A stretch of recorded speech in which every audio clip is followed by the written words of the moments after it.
신약성경 349페이지에 있습니다. 디도서 3장 8절로 15절을 읽겠습니다. 이 말이 믿고도다. 원하건대 너는 이 여러 것에 대하여 굳세게 말하라. 이는 하나님을 믿는 자들로 하여금 조심하여 선한 일을 힘쓰게 하려 함이라. 이것은 아름다우며 사람들에게 유익하니라. 그러나 어리석은 변론과 족보 이야기와 분쟁과 율법에 대한 다툼은 피하라. 이것은 무익한 것이요 헛된 것이니라. 이단에 속한 사람을 한두 번 훈계한 후에 멀리하라. 이러한 사람은 내가 아는 바와 같이 부패하여 스스로 정죄한 자로서 죄를 짓느니라. 내가 아데마나 두기고를 내게 보내리니 그때에 내가 급히 니고골리로 내게 오라. 내가 거기서 겨울을 지내기로 작정하였노라. 율법교사 세나와 및 아볼로를 급히 먼저 보내며 그들로 부족함이 없게 하고 또 우리 사람들도 열매 없는 자가 되지 않게 하기 위하여 필요한 것을 준비하는 좋은 일에 힘쓰기를 배우게 하라. 나와 함께 있는 자가 다 내게 원하노니 믿음 안에서 우리를 사랑하는 자들에게 너도 원하노라. 은혜가 너희 우리에게 있을지어다. 아멘. 모든 성경은 성령의 감동으로 기록된 하나님의 말씀임을 믿습니다. 아멘. 인사하겠습니다. 사랑합니다. 축복합니다. 예배가 생명입니다. 말씀에 집중하여 은혜 받읍시다. 말씀하여 주옵소서. 마음의 문을 엽니다. 듣고 깨닫고 말씀대로 살겠습니다. 아멘. 그동안 디도서를 교회다움 성도답게 라는 주제로 말씀을 나누었고 오늘 6번째입니다. 디도서는 바울 서신 13권의 서신서 중 디모데 전후서와 함께 목회 서신으로 불린다고 했습니다. 목회 서신이라 할 때 우리가 이해할 것은 교회가 어떤 곳이며 어떻게 세워져야 되고 어떤 목적을 가졌는가가 담긴 그런 서신이란 얘기예요. 수신자는 그레데 교회에 남겨둔 디도입니다. 디도는 그리스 헬라인으로 디모데와 함께 바울에게 동역자로 인정을 받으며 복음 전파에 큰 역할을 감당했던 사람 중 한 명입니다. 디도는 아마 1년 정도 그레데에 머물면서 바울이 자신을 그레데에 남겨둔 이유, 남겨둔 목적을 수행했습니다. 바울이 디도를 그레데에 남겨둔 이유, 목적이 무엇이라고 했는가 하면 1장 5절에 내가 너를 그레데에 남겨둔 이유는 남은 일을 정리하고 바울이 다 못당한 것을 정리하고 내가 명한 대로 각 성에 장로를 세우게 하려 함이니 그랬습니다. 여기 장로들은 지금 시무장로님들을 얘기한 게 아니고 당시로 얘기하면 그 목회자, 교역자, 말씀 사역자들을 세운 겁니다. 그러니까 두 가지죠. 첫째는 바른 복음, 교리를 가르치고 조직교회로 세우기 위해서. 두 번째는 바른 복음, 교리를 배운 그레데 교회가 교회답게 성도다운 모습으로 살아가게 하기 위해서 구원받은 그 성도들이 교회 공동체가 되어서 그 교회 공동체가 교회로서 성도로서 살아가게 하기 위해서를 이 디도에게 남겨둔 거예요. 그 이유로, 그 목적으로. 우리는 그 사실을 5번으로 나눠서 이야기를 했어요. 암과 삶의 일치, 또 세상과 구별된 성도의 존재 방식. 우리는 세상과 다른 존재 방식을 가졌어요. 또 은혜의 양육, 그리고 세상을 향한 삶의 증명. 내가 성도로서 세상에 대해서 삶을 통해 성도라는 증명을 가져야 돼요. 또 세상을 향한 삶의 이유가 분명해야 되는 거죠. 이렇게 5번을 말씀을 나눴고, 오늘 디도서의 마지막 말씀의 제목은 선한 열매를 맺는 공동체에 대한 말씀이에요. 오늘 본문을 보면 8절로 11절은 앞에서 했던 권면을 요약하고 마무리합니다. 12절로 14절은 개인적 당부가 나오고 15절은 안부와 축복 인사를 하는데, 좀 더 세분해 보면 8절은 바른 교훈으로 권면해서 선한 일을 행하는 성도로 양육해라, 이런 얘기를 반복하는 거예요. 이 얘기는 2장 1절로부터 3장 7절까지 한 이야기인데 다시 요약한 메시지인 거죠. 또 9절로 11절은 그릇된 가르침을 피하고 멀리 해라 라고 하는데, 그 말은 14절에 좋은 일에 힘쓰기를 배우게 하라. 먼저 9절로 11절에 보면 그렇게 피하고 멀리 하는 데 있어서 이 말은 1장 10절로 16절의 말씀을 요약한 거예요. 다시 반복하고 강조한 거죠.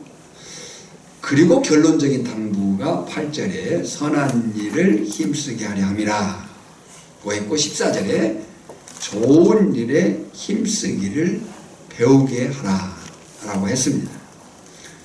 결국 이 말씀은 당시 그레데 교회가, 그리고 오늘 우리가 선한 열매를 맺는 공동체가 되라는 말씀인 거죠. 여러분, 디도서를 목회 서신이라고 했어요. 디도만 아니고 그레데 교회만 아니고 모든 성도가, 모든 교회 공동체가 다 들어야 할 그런 말씀인 거예요. 그래서 바울이 다시 요약하고 반복하고 최후 명령으로 복음 전파를 말하면서 예수님이 하신 말씀처럼, 예수님이 마태복음 28장 20절에 보면 그렇게 예수님께서 복음 전파를 말씀하시면서 내가 너희에게 분부한 모든 것을 가르쳐 지키게 한 것처럼 사도 바울이 요약하고 반복하고 다시 강조하는 거예요. 왜 그러겠어요? 중요하니까. 꼭 해야 될 일이니까. 예수님이 가르쳐 지키게 하라. 이 말씀은 지킬 때까지 가르쳐라 라는 의미도 될 수 있어요. 우리의 삶에, 우리의 전 인격에 말씀이 체질화되도록, 그냥 내가 사는데 말씀대로 살아, 말씀대로 사는 것이 곧 나야, 내 삶이야 가 될 수 있도록. 그래서 우리가 예수 믿는 것을 공부하는 것이다, 훈련하는 것이다 라고 말하고, 그래야 하나님의 말씀으로 사는 것이 당연하고 마땅하고 자연스러울 수 있다.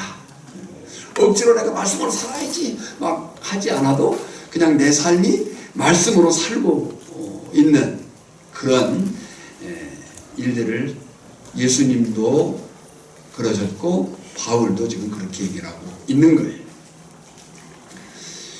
오늘날 부끄럽게도 한국 사회가 한국 교회를 향해서 하는 말이 있습니다. 예수는 좋은데 예수 믿는 너희들이 의심스럽다. 예수님이 좋은 건 알겠다. 근데 예수를 믿는다고 하는 너희들이 좀 의심스럽다 하는 거예요. 너희가 하는 말은 옳을지 모르지만 너희 삶을 보니까 글쎄 이렇게 되는 거예요. 너의 가르침이, 너희가 하는 말이 사실로 연결되도록 해라 라고 하는 것이 한국 사회가 지금 한국교회를 바라보고 있는 시선이에요. 여러분, 진짜 복음은 단지 지식이 아니라 삶으로 드러내야 하는 진리임을 믿습니다. 정말 진리라면 그 정말 진리가 진짜의 삶으로 나타나야 될 것이다 하는 거죠. 그래서 바울이 디도에게 남긴 이 가르침을 말씀을 따라 선한 열매를 맺는 공동체에 대한 매우 실제적이고 구체적인 가르침입니다. 그렇다면 선한 열매를 맺는 공동체는 과연 어떤 모습이어야 하겠는가? 첫째, 선한 열매를 맺는 공동체의 모습은 진리의 말씀에 굳게 서 있어야 된다 하는 거예요. 8절에요. 이 말이 미쁘다. 원하건대 너는 이 여러 것에 대하여 굳세게 말하라. 이 말이 미쁘다. 이 말은 지금 사도 바울이나 디도가 가르친 진리의 말씀이 미쁘다, 진짜다 이 얘기예요. 신실하다. 그래서 내가 바란다. 너는 이 여러 것에 대해서 굳세게 분명하게 말을 해라. 왜 그러냐? 이는 하나님을 믿는 자들로 하여금 조심하여 선한 일을 힘쓰게 하려 함이라. 이것은 아름다우며 사람들에게 유익하니라 그랬어요. 여러분, 내가 예수를 믿음으로 누군가가 유익함을 얻어야 됩니다. 네. 내가 예수 믿음이 누군가에게 선함이 되고 유익이 되어야 되는 거예요. 교회된 우리는 개인적으로든 교회 공동체로서든 삶 가운데 선한 열매가 있어야 합니다. 지금 본문이 그것이 아름답고 사람들에게 유익하다 그렇게 얘기를 하고 있어요. 그런데요, 이 선한 열매는 단지 착한 모습, 사람들이 좋아하는 대로가 아니에요. 여기 선한 열매는 하나님의 말씀으로 사는, 믿음으로 사는 모습을 얘기하는 거예요. 그래서 우리가 기억해야 할 것이, 교회된 우리가 맺는 선한 열매는 단순한 도덕적 선행이 아니고 복음의 말씀에 기초한 거룩한 열매여야 된다는 거예요. 그래서 바울은 디도에게 분명하게 말하죠. 이 말이 미쁘다. 지금까지 한 말들이에요. 원하건대 너는 이 여러 것에 대하여 굳세게 말하라 그랬어요. 때문에 성도가, 교회 공동체가 선한 열매를 맺기 위해서는 무엇보다 진리 위에, 복음 위에 굳게 서 있어야 됩니다. 부단히 말씀을 가르치고 또한 부단히 말씀을 배우기를 힘써야 됩니다. 왜 그러냐라고 할 때, 말씀을 제대로 배우지 못한 공동체는 결국 삶의 기준이 흔들리고 열매 또한 썩게 되기 때문에 그렇습니다. 두 번째는 선한 열매를 맺는 공동체는 어떤 모습이어야 되느냐라고 할 때 분열이 아닌 화평하는 일에 힘써야 됩니다. 그런데 그러기 위해서는 지금 바울이 뭘 말하냐면 쓸데없는 논쟁을 피해라 이렇게 얘기를 해요. 9절 읽어볼까요? 그러나 어리석은 변론과 족보 이야기와 분쟁과 율법에 대한 다툼을 피하라. 이것은 무익한 것이요 헛된 것이니라 그랬어요. 종종 보면 정말 중요한 문제는 별 관심이 없고 말씀을 알고 기도에 대해 고민하고 교회가 어떻게 세워져야 될 것이라는 그 사실들에 대해서는 별 관심이 없고 아무것도 아닌 일에 목숨을 거는 사람들이 있어요. 실제로 교회 공동체의 선한 열매를 막는 것은 종종 말이 많고 중심이 없는 그런 논쟁들이에요. 지금 바울이 그 말이 많음과 중심이 없는 논쟁에 대해 지적한 것이 세 가지. 어리석은 변론, 교단이 어떻고 교파가 어떻고 뭐 예배 순서가 어떻고 뭐 강단의 뭐 장식이 어떻고 이런 일들이 있을 수 있어요. 중심이 없는 그런 말들이죠. 또 족보 이야기. 여기서 말하는 족보 이야기는 신화적인 이야기들이에요. 분쟁은 율법에 대한 다툼들이에요. 예전 교회사의 기록을 보면 그 신부들이 이런 논쟁을 했다는 기록이 있어요. 천사는 영인데 그 천사들이 바늘 끝에 몇 명쯤 앉을 수 있을까? 뭐 이런 논쟁들. 바늘 끝에 천사가 몇 명이나 앉을 수 있을까? 이런 논쟁들을 이제 가졌다는 그 교회사적인 기록이 있어요. 우리도 그럴 부분들이 있어요. 정말 중요해요. 말씀에 대해서 고민하고 기도에 대해서 고민하고 아멘도 안 하고 교회를 어떻게 세워갈 것인가. 오늘 장로님이 광고했는데 재직회는요 말 그대로 재직이에요. 모든 직분자들이 함께 교회를 세워가는 고민을 단지 그냥 재정 보고 하는 것이 아니고 그 교회가 어떻게 살림이 이루어져 가는가를 함께 고민하는 그런 의무이지만 또한 벌린 거예요. 이제 이런 일에 대해서는 별 관심이 없고 오늘 다 참석하시기 바랍니다. 중요하지 않는 것, 쓸데없는 것들에 목숨을 거는 그런 일들. 그에 대해서 지금 어떻게 하라고 했어요? 피하라. 상대하지 마라. 왜 피하라고 했느냐? 뭐라고 합니까? 이것은 무익한 것이요 헛된 것이니까 우리가 믿음으로 사는 데 있어서 아무런 도움이 안 되기 때문에 그런 건 피해라. 상대하지 마라 하는 거예요. 기억하시길 바랍니다.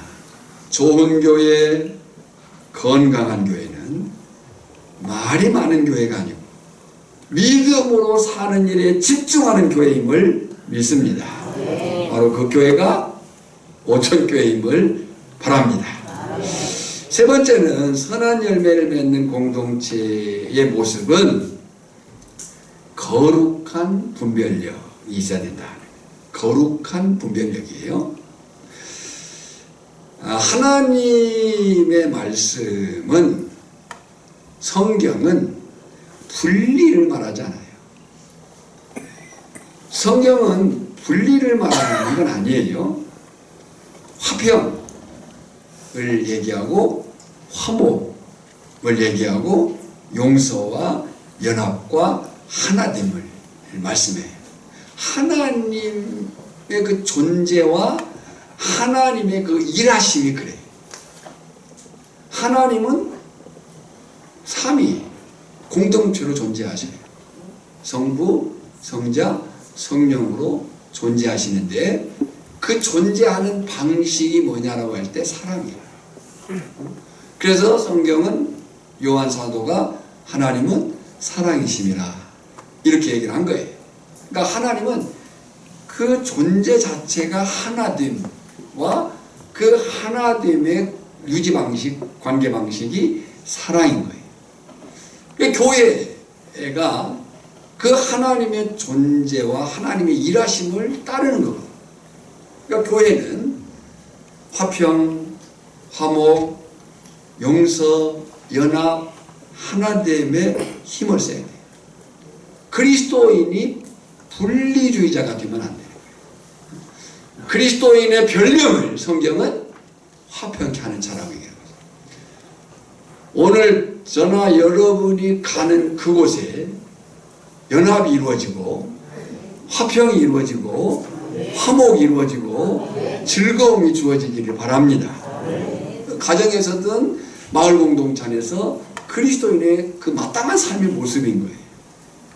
그런데 하나님의 말씀인 성경이 분명히 그런 분리를 말하지는 않지만 분별을 얘기한다. 구별을 얘기한다. 분리와 분별은 차원이 다른 거예요. 분리를 말씀하지는 않아요. 분열을 말씀하지는 않아요. 근데 성경은 분별, 구별을 말씀해요. 이것을 우리는 거룩한 분별이요, 거룩한 구별, 성결이라고 말해요. 제사장의 이마에 금패를 붙이고 거기다 뭐라고 썼어요? 여호와께 성결이라고 썼어요. 그러니까 우리는 이마에 왕같은 제사장으로서 이마에 분명한 구별 표시가 붙은 사람들이 뭐라고 써 있어요?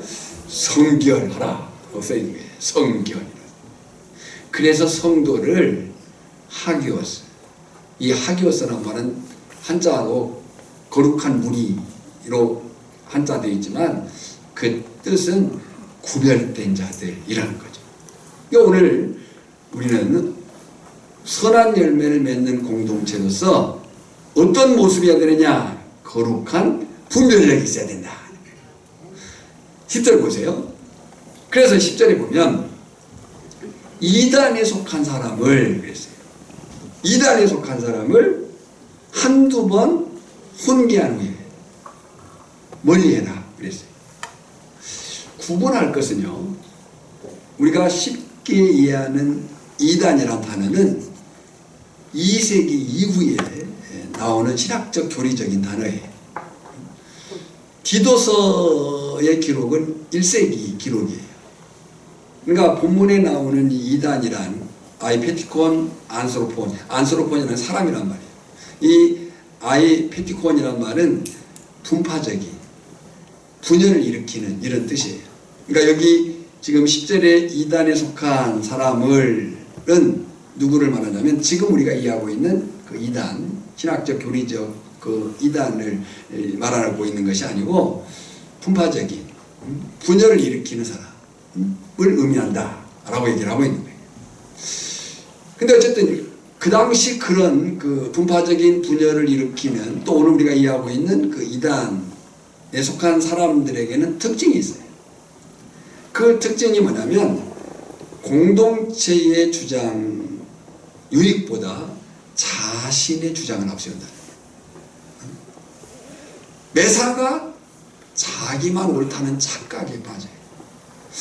이단에 빠진 사람들의 그 특징들을 보면 그렇잖아요. 객관성을 잃어버리고 진리의 그 여러 상황들을 다 놓쳐버린 채 그 함정에 빠진 거예요. 어떤 함정이에요? 우리만 옳다는 함정에 빠져버린 거예요. 여러분, 우리가 오름을 가져야 되죠. 우리는 옳아야죠. 우리가 오름을 가져야 하지만 항상 나만 옳은 것은 아니에요. 우리는 누구를 막론하고 그럴 만한 존재가 못 돼요. 우리는 분명히 오름을 지향해야 돼요. 옳게 해야 돼요. 그러나 놓치지 말아야 될 것은 항상 나만 옳을 수는 없다. 누구나 나 역시도 그럴 만한 존재가 못 된다는 거예요. 종종 교회 공동체가 왜 하나 되지 못하고 분열되고 불화가 생기는가? 이런 요인이 있기 때문에, 이런 유형 요인이 있기 때문에 그래요. 그들에 대해서 어떻게 지금 말하고 있느냐? 어떻게 하라고 말하고 있느냐? 한두 번 훈계 후에 멀리해라. 이 멀리라는 말은 관계하지 마라. 이 말을 어떤 주석가는 출교하라고까지 해석을 했어요. 단호한 거죠. 이단에 속한 사람을 한두 번 훈계한 후에 멀리해라. 관계하지 마라. 이거 좀 심하지 않은가? 왜 그렇게까지 하라고 하는가? 라고 할 때 11절이 그 이유를 밝혀요. 왜 우리는 이단에 속한 사람들에 대해서 이 분파적인 분열적인 교회 공동체의 그 유익보다 자신의 주장을 통해서 그 공동체를 어지럽히는 사람들에 대해서 이렇게 단호해야 되느냐 라고 할 때 그 이유를 11절에서 밝히는데 그 이유가 뭐냐면 그들의 영적 실체 때문에 그래요. 11절 읽어볼까요? 시작. 이러한 사람은 내가 아는 바와 같이 부패하여 스스로 정죄한 자로서 죄를 짓느니라 그랬어요. 거기 두 군데 표시를 할 필요가 있는데요. 부패하여 이 말과 스스로 정죄한 자, 이것이 그들의 영적인 실체예요. 첫째는 이들의 영적인 실체가 뭐냐면 주인이 달라요.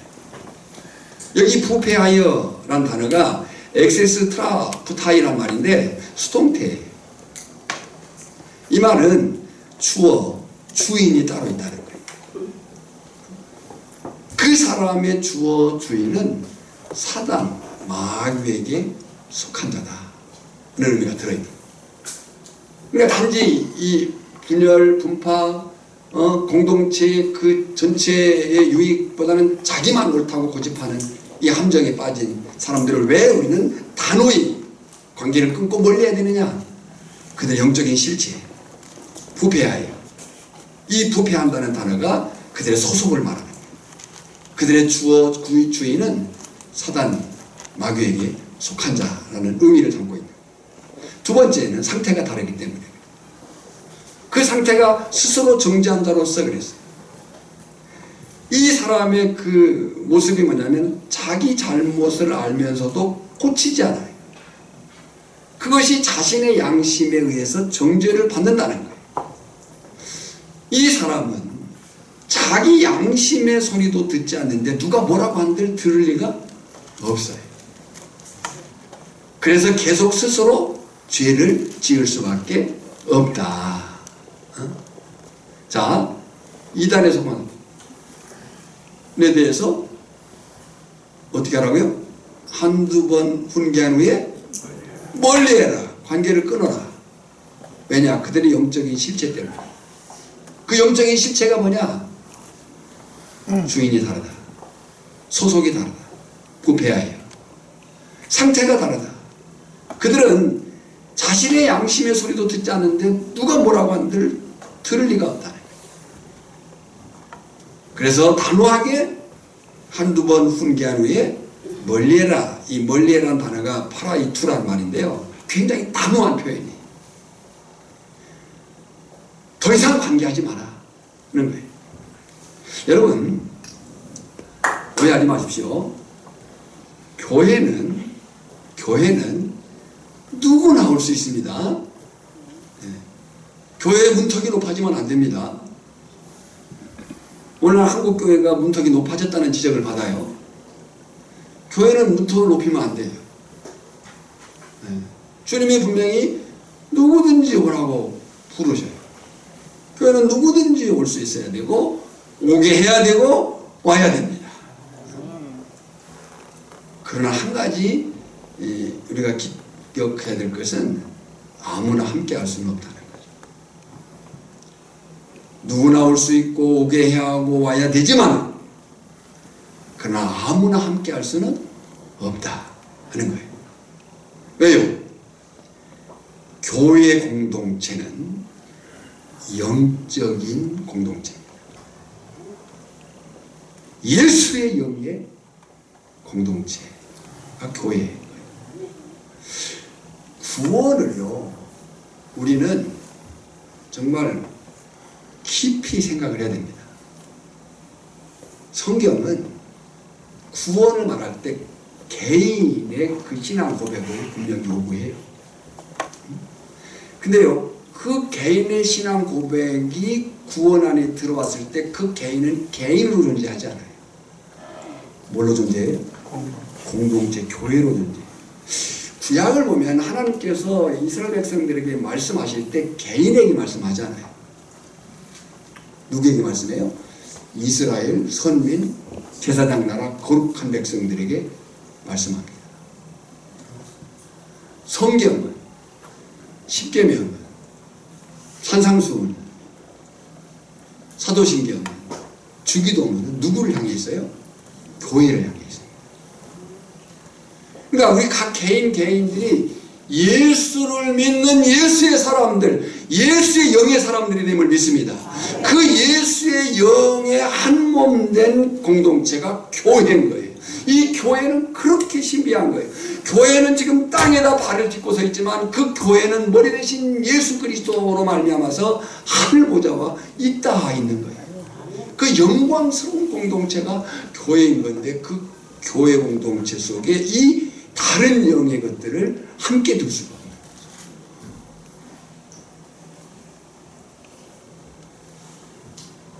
거죠. 교회는 누구나 올 수 있어요. 오게 해야 돼요. 와야 합니다. 우리 이 오천리, 서촌, 동촌, 청사 5월을 맞이해서 지금 마을마다 여러 행사들을 갖는 것 같고, 오늘 청석이 지금 아마 행사를 갖고 있고, 또 6일날, 8일날 이렇게 서촌, 동촌들이 행사를 갖는 것 같아요. 귀한 일이죠. 필요합니다. 적극 협력해 하셔야 됩니다. 그 속에서 정말 믿는 자의 아름다운 본을 보여야 됩니다. 그들과 똑같아서는 안 됩니다. 그 함께 하지만 구별된 성도의 모습을 가지셔야 돼요. 자, 그렇게 교회는 정말 영광스러운 공동체인 거예요. 그러니까 이제 다음 주 이제 어버이주일을 설교하고 그 다음 주부터 교회에 대한 좀 더 그 깊은 말씀을 나누고 싶은데, 이 교회라고 하는 것을 이해할 때요, 내가 어떻게 처신해야 되는가가 정말 중요해요.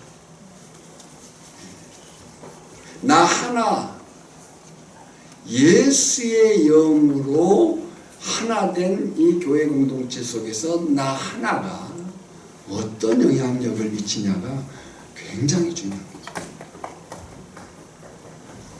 자, 다시 반복해요. 교회는 누구나 올 수 있습니다. 오게 해야 됩니다. 우리 오천리에 사는 약 400여 명의 사람들이 우리 교회로 다 왔으면 좋겠습니다. 네.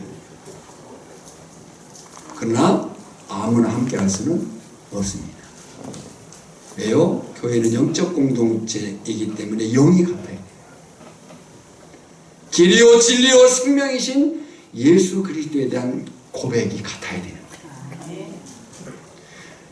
제가 존경하는 목사님 중 그분의 책들을 제가 많이 사모하는데, 디트리 본 헤퍼 목사님이 계십니다. 아깝게도 젊은 나이에 독일 나치에 의해서 순교당 하신 분인데, 그분의 쓴 책 중에 나를 따르라 하는 책 읽으시면 참 좋은 책이죠. 나를 따르라 하는 책과 환상이라는 책이 있어요. 이 환상이라는 책은 교회에 대한 이야기예요.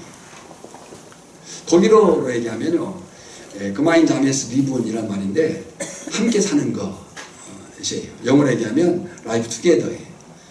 공동생활 함께하는 삶이에요. 이 보네프 목사님이 나를 따르라 환상이라는 책, 이 환상이라는 책은 어떤 이상한 그런 것이 아니고 교회에 대한 이야기예요. 근데 그 책 속에서 이 보네프 목사님의 핵심적인 그 메시지가 뭐냐면, 완벽한 공동체에 대한 환상을 버려라. 그래야 진짜 공동체가 시작된다. 그리스도 안에서 주어진 공동체는 선물이다. 말씀, 기도, 섬김, 고백으로 유지된다. 단지 이상적인 공동체를 꿈꾸는 것이 아니라 같은 진리 안에서 공동체를 세우며 살아가야 된다 그랬어요. 여러분, 지상의 교회는 어느 교회도 완전하고 완벽할 수 없습니다. 이 환상은 버려야 됩니다. 그죠? 교회가 구원받은 거룩한 백성들의 모임인 건 사실이지만, 그러나 완전한 공동체는 아직 아니에요.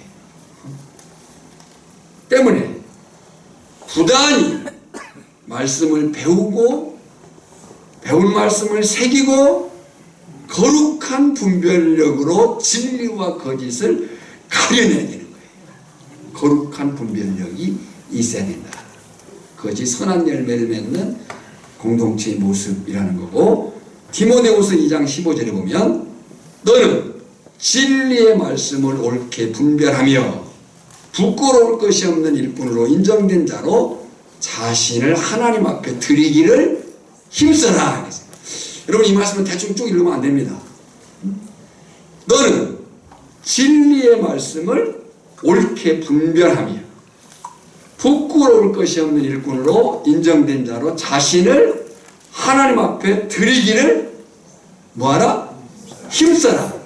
이야기는 진리의 말씀을 옳게 분별하는 것, 부끄러울 것이 없는 일꾼으로 인정되는 것, 자신을 하나님 앞에 드리는 것이 그냥 자연으로 된다는 것이에요. 힘써야 된다는 거예요. 힘써야 된다는 거죠. 오천교회가 선한 열매를 맺는 공동체이기를 원합니다. 그 가운데 거룩한 분별력인 공동체로 세워져 가기를 주님의 이름으로 축복합니다. 마지막으로 네 번째, 선한 열매를 맺는 공동체는 어떤 모습이어야 되느냐고 할 때 서로의 필요를, 주목해서 들으십시오.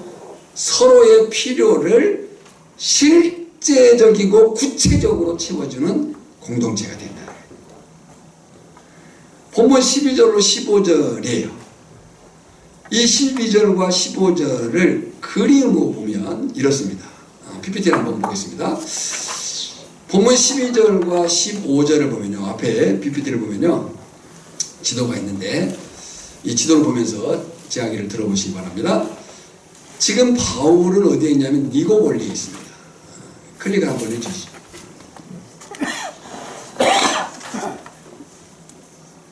네, 4번. 네, 동그라미가 안 나오네요. 네.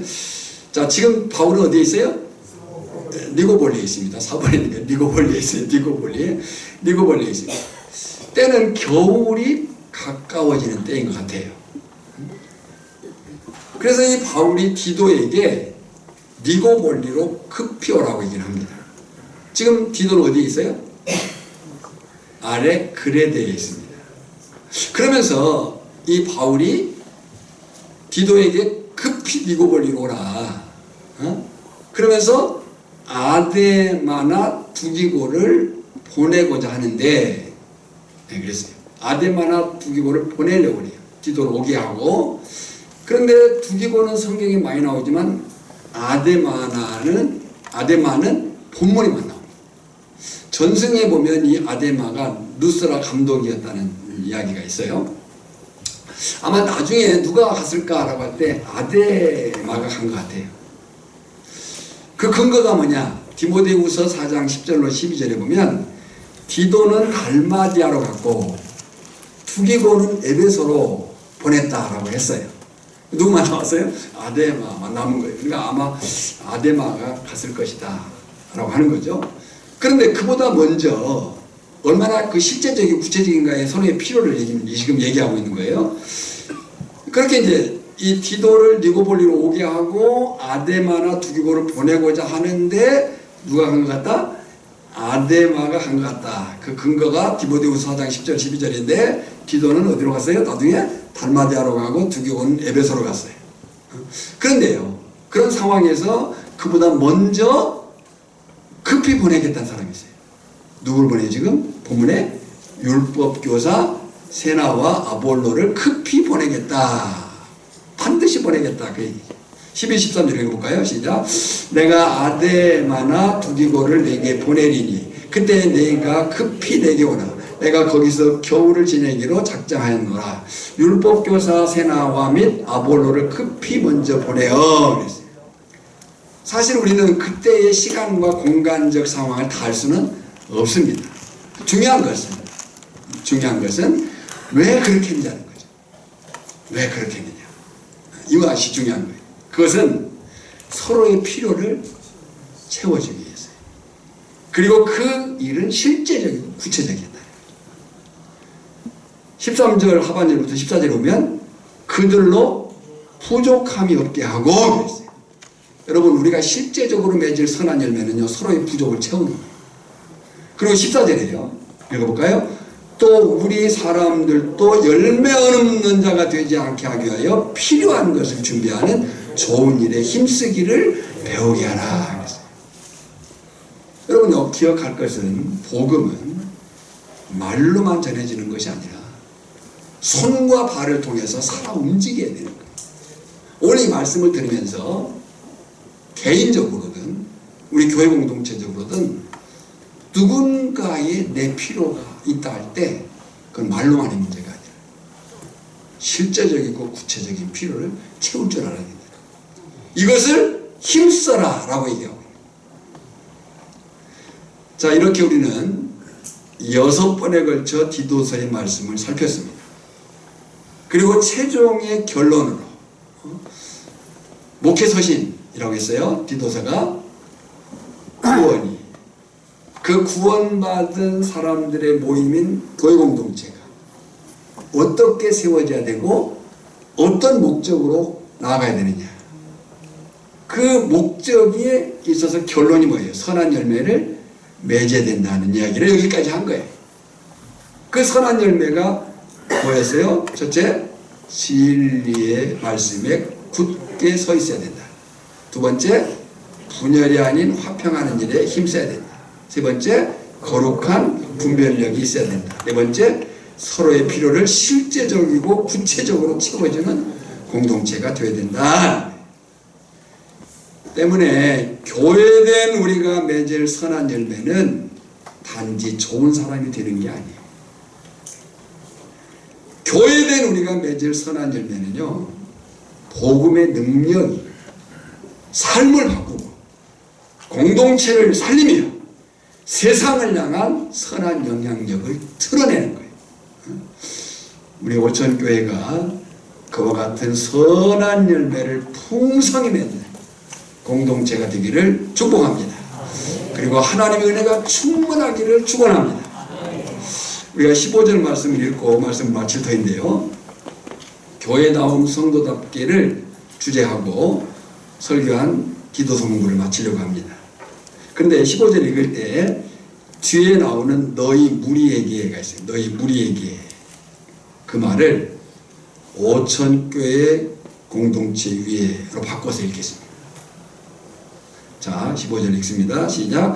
나와 함께 있는 자가 다 네게 문안하니 믿음 안에서 우리를 사랑하는 자들에게 너도 문안하라. 은혜가 오천교회 공동체 위에 있을지어다. 아멘. 하나님 아버지, 말씀은 항상 옳습니다. 말씀은 능력이요, 생명이요, 그 말씀대로 사는 자에게 승리가 되는 줄 믿습니다. 이 말씀들이 기억나게 하시고 생각되게 하시고 새겨지게 하시고 뿐만 아니라 우리의 삶을 통해서 실천할 수 있는 복음이 되게 하여 주시고 그 복음의 실천이 우리의 삶의 간증이, 우리 오천교회 공동체의 간증이 되어지게 하여 주시옵소서. 예수님의 이름으로 기도하옵나이다. 아멘.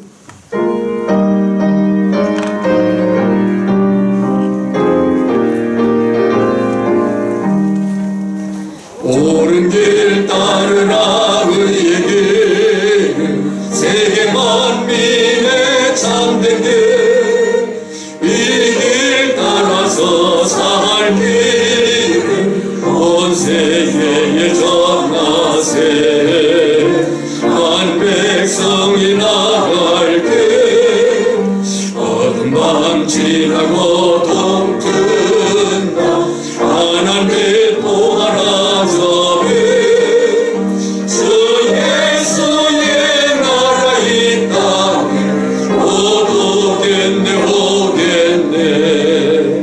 주 예수 따르라. 승리의 세계 만민이 나아가 길과 진리로 자생며 내 장검을 웃으고 다 따르라 화평원.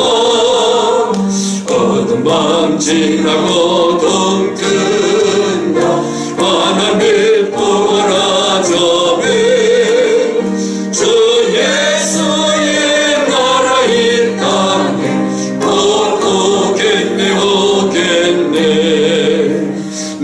흔히 소식 알리어라.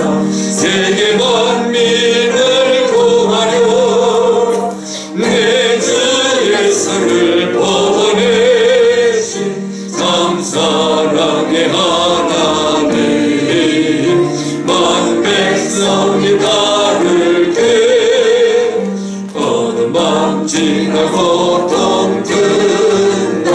하나님 보라 저비 주 예수의 나라 이 땅에 곧 오겠네 오겠네. 고난길에 치고 찾아온 많은 백성을 구한대. 모두 나와서 누르며 온 세상이 마침내 이 진리 살겠네. 어느 밤 지나고 동 든다. 하나님 보아라 저비 주 예수의 나라 이 땅에 곧 오겠네 오겠네. 지금은 우리의 구주요 왕 되신 예수 그리스도의 은혜와 성부 하나님의 크고 놀라우신 사랑하심과 성령의 깨닫게 하시고 능력 주시는 그 기름 부으심의 역사가 오늘 선한 열매를 맺는 성도, 교회로 살고자 다짐한 모든 성도들 심령, 가정, 산업이 특별히 가정의 달을 맞이해서 우리 자녀 손들과 그들의 영원한 삶의 그 현장에 이제로부터 영원까지 항상 함께 있을지어다. 아멘. 우리 모두 손을 내밀었어 넘어지는 데를 펴주세. 사람이 살면 한번 사는 거 걸음 멈추고 생각해보세. 신의 물이 강으로 흘렀어 저바다 하나 되듯이 우리는 주 안에서 하나 되었다오. 우리는 하나가 되었다오. 자 우리 모두 손에 손을 잡고 성을 벌벌 걸어서 가세. 옳고 그르고 좋고 나쁜 것을 성경에서 모두 배워 알았소. 오죽하면 나 같은